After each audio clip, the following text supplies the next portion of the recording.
নমস্কার বন্ধুরা, Rupa's simple and daily লাইফে আপনাদের সবাইকে অনেক অনেক স্বাগত জানিয়ে আজ একটা বিকেলের স্ন্যাক্স রেসিপি নিয়ে চলে এসেছি।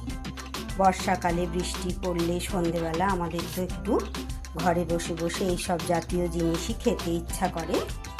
তাই আজকের রেসিপি হলো পাউরুটির স্যান্ডউইচ, একদম দোকানের মতো।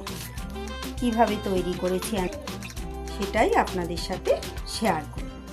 তাহলে দেখতে থাকুন। আমি অতি সহজে একদম দোকানের মতো কিভাবে তৈরি করে নিলাম আমার আজকের রেসিপি পাউরুটির স্যান্ডউইচ। ফাস্টফুডের দোকান থেকে এগুলো আমরা সবসময় কিনে খাই, পোড়া তেলে বারবার ধরে ভাজা। এই রেসিপি না খেয়ে আপনারা বাড়িতেই চটজলদি তৈরি করে নিন, দোকানের থেকে অনেক অনেক ভালো হবে, এইটুকু বলতে পারি। তাহলে দেখতে থাকুন আমার আজকের রেসিপি। যদি রেসিপিটা ভালো লাগে অবশ্যই একটা লাইক কমেন্ট করবেন, আর যারা নতুন বন্ধু আমার চ্যানেলে দেখছেন তারা অবশ্যই চ্যানেলটাকে সাবস্ক্রাইব করে আমার পাশে থাকবেন। সবার প্রথমে আমি পুরটা তৈরি করে নেব। পুর তৈরির জন্য আমি এখানে বেশ কয়েকটা আলু সিদ্ধ করে খোসা ছাড়িয়ে নিয়েছি। এগুলোকে হাত দিয়ে ভালো করে চটকে নেব। আলুটা চটকে নিয়েছি। এবার গ্যাসে কড়াই বসিয়ে দিয়ে দিলাম একটু সর্ষের তেল। তেলের মধ্যে সবার প্রথমে আমি একটু বাদামকে ভেজে নেব। বাদামটা তুলে নিয়ে এই তেলে আমি এবার দিয়ে দেব সবার প্রথমে বেশ কিছুটা বড় চামচের 1 চামচ রসুন থেতো করা। এই রসুনটা আপনারা থেতো না করে কুচিয়ে বা গ্রেট করেও দিতে পারেন। আমি এখানে থেতো করে দিয়েছি। রসুনটা কয়েক সেকেন্ড নেড়ে নিয়ে এই তেলের মধ্যে দিয়ে দেব আমি মাঝারি সাইজের দুটো পেঁয়াজ কাটা। রসুন আর পেঁয়াজটা খুব ভালো করে ভেজে নেব। পেঁয়াজ রসুনটা কিন্তু আমার বেশ কিছুটা লাল লাল হয়ে গেছে। এবার এতে আমি বেশ কিছু গুঁড়ো মশলা দিয়ে দেবো। দিয়ে দেবো হলুদ 1 চামচ, আর 1 চামচের একটু কম ঝাল লঙ্কার গুঁড়ো, দিয়ে দেবো একটু নুন, আর 1 চা চামচ ধনে গুঁড়ো।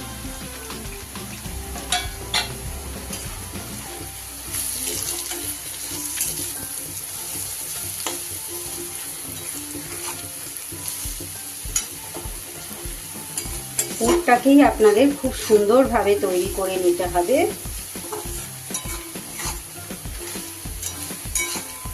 দোকানের ভাজাগুলো তো কবেকার তেল দিয়ে ভাজা থাকে, সবসময় চেষ্টা করবেন বাড়িতেই তৈরি করে খাওয়ার। এবার এই মশলাগুলো মিশে যাবার পর এবার এতে দিয়ে দেব আমি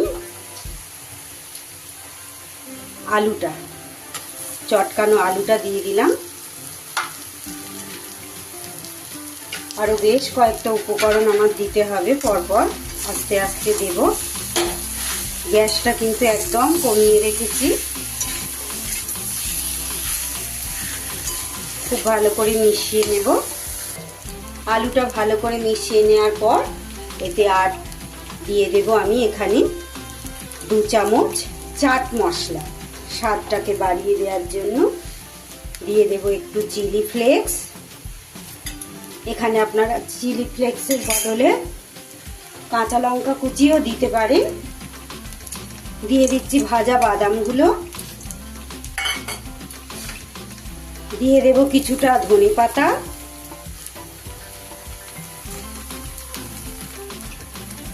সব শেষে দিয়ে দেব স্বাদটা দ্বিগুণ হয়ে যাওয়ার জন্য আমার স্পেশাল ভাজা মশলা। এই ভাজা মশলাটা কি কি দিয়ে আমি বানিয়েছি ডেসক্রিপশন বক্সে আপনারা পেয়ে যাবেন। যারা রোজ আমার ভিডিও দেখেন তারা জানেন এই ভাজা মশলাটায় কি কি আছে।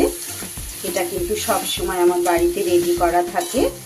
আপনারাও এই ভাজা মশলাটা তৈরি করে বাড়িতে রেখে দেবেন, অনেক দিন এটা ভালো থাকে। আর বেশ কিছু রান্নার রেসিপির মধ্যে এই ভাজা মশলাটা দিলে কিন্তু খেতে খুব স্বাদ হয়।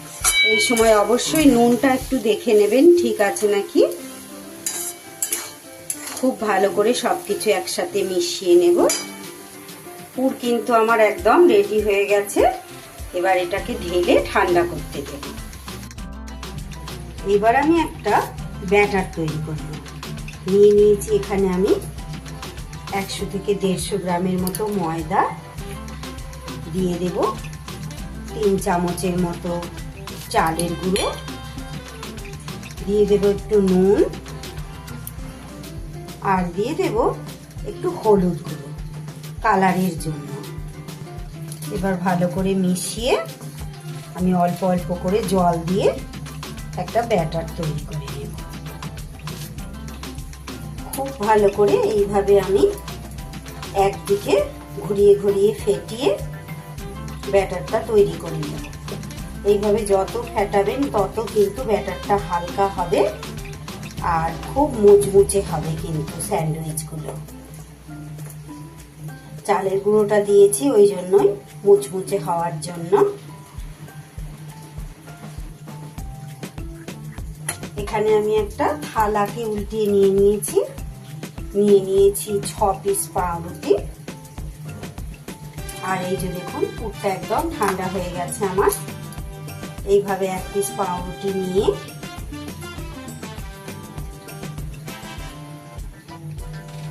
ওর ওপরে,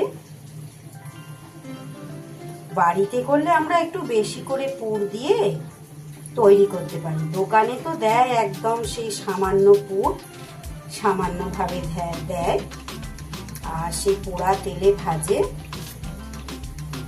এইভাবে এই 1 পিস করে খেলেই আমাদের কিন্তু পেট ভরে যাবে। জল বৃষ্টির দিনে বিকেলবেলা বা সন্ধেবেলা আমাদের একটু এই ধরনের স্ন্যাক্স খেতে ইচ্ছা করে। বাড়িতে বসে বসে কিনতে যাওয়ারও তো একটা ব্যাপার থাকে। এইভাবে আর একটা পাউরুটি ওপর থেকে আমি দিয়ে দিলাম, দিয়ে এবার আস্তে করে এখান দিয়ে মাঝখান দিয়ে আমি কেটে দুটো বানিয়ে দিলাম। এইভাবে এক এক করে সব কটা আমি তৈরি করে নেব। দেখুন কতটা পুর ভেতরে সুন্দর করে। সবকটাই এইভাবে এক এক করে তৈরি করে নেব।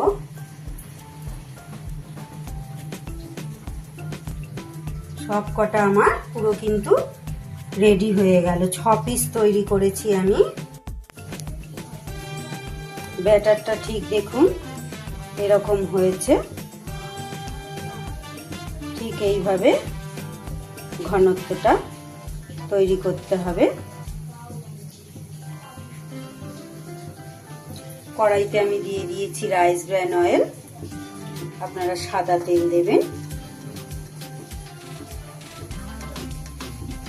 তেল আমার গরম হয়ে গেছে। এবার আমি এইভাবে ব্যাটারের মধ্যে ডুবিয়ে, এগুলো এতটাই সুন্দর হয় আর বেশ বড় বড় হয়, তাই 1 পিস খেলেই কিন্তু আমাদের পেট ভরে যায়।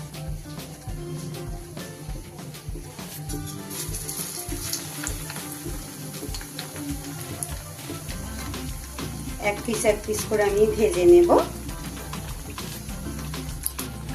একটু মাঝারি আঁচে ভাজতে হবে। এইভাবে তেলটা আমি, আপনারা চাইলে আরো তেল দিয়ে ডুবো তেলে ভাজতে পারেন।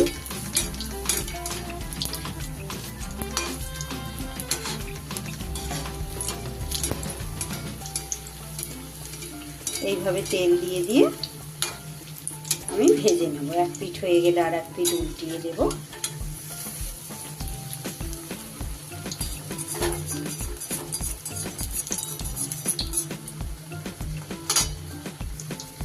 এইভাবে আমি আরো দুটো একসাথে দিয়ে দিয়েছি। এইভাবে সব এক এক করে ভেজে নেব। রেসিপিটা তাহলে কেমন লাগলো অবশ্যই আমাকে একটা লাইক করে জানাবেন। যদি ভালো লাগে নিজেদের পরিচিত জনকে একটা শেয়ার করে দেবেন। আর সন্ধেবেলা এই বৃষ্টির দিনে বাড়িতে আপনারা এইভাবেই চটপট তৈরি করে খেয়ে নেবেন। তাহলে আপনারা সবাই খুব ভালো থাকুন, সুস্থ থাকুন। আজ এই পর্যন্ত। আবার ফিরে আসবো আগামী দিন নতুন কোনো রেসিপি বা ব্লগের সাথে। আসি বন্ধু, টাটা।